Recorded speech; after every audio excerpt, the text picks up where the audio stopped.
media semua. Ya, rekan-rekan media.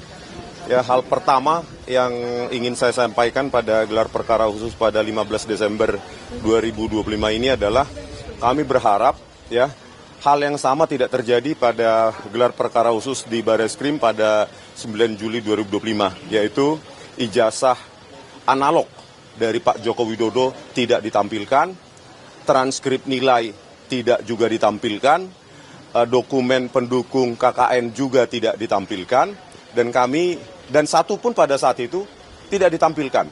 Dokumen analog apapun, baik yang analog maupun digital, itu tidak ditampilkan. Mudah-mudahan hal tersebut tidak terjadi lagi hari ini.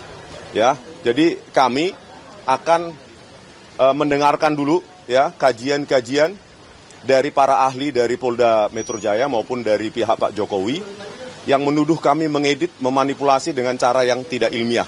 Oleh karena itu kami juga meminta untuk membantahnya. Karena kami telah membuktikannya juga.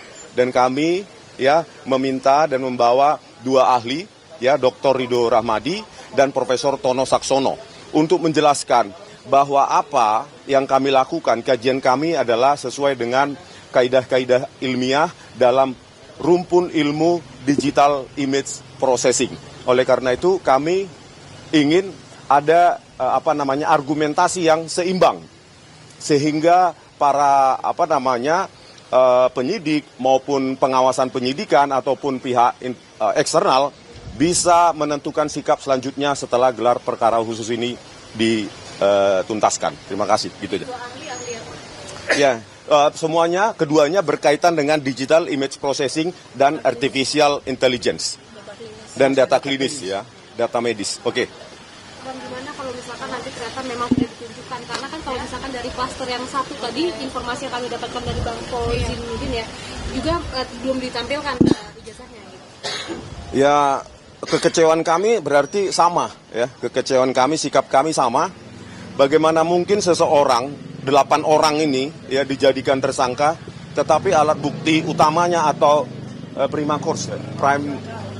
causa primanya yaitu ijazah analog Joko Widodo itu tidak ditampilkan. Terus berarti sementara keyakinan atau pernyataan resmi dari UGM lewat rektornya dan Barreskrim maupun Polda Metro Jaya telah meyakini, telah menguji bahwa itu asli atau identik. Ya, kalau memang itu benar, ya dapat diverifikasi oleh pihak independen dan kami, ya kenapa takut? Itu aja. Dan kami berbeda dengan klaster yang pertama, kami juga akan menuntut supaya dokumen-dokumen pendukung dari Pak Joko Widodo, yaitu ijazah analognya, transkrip nilainya, dan dokumen pendukung KKN-nya ditampilkan secara jelas dan terang. Begitu. Pak, mungkin output dari gelar perkara dengan dua saksi dalam rangka ya? Dua ahli. Ya, kan selama ini dalam proses keputusan penersangkaan kami itu kan didasarkan sepihak ya. Ahli yang dihadirkan di Polda Metro Jaya yang diperiksa atau diambil keterangannya di depan penyidik. Sementara ahli dari kami itu belum didengarkan keterangannya. Ini kan keilmuan. Keilmuan artinya saintifik, artinya terbuka. Ya, tidak sepihak. Bahkan seharusnya ini sebenarnya bukan di proses hukum, harusnya ini diselesaikan di seminar ilmiah internasional maupun nasional gitu. Oke, nah Dokter Dipa ya. Oke.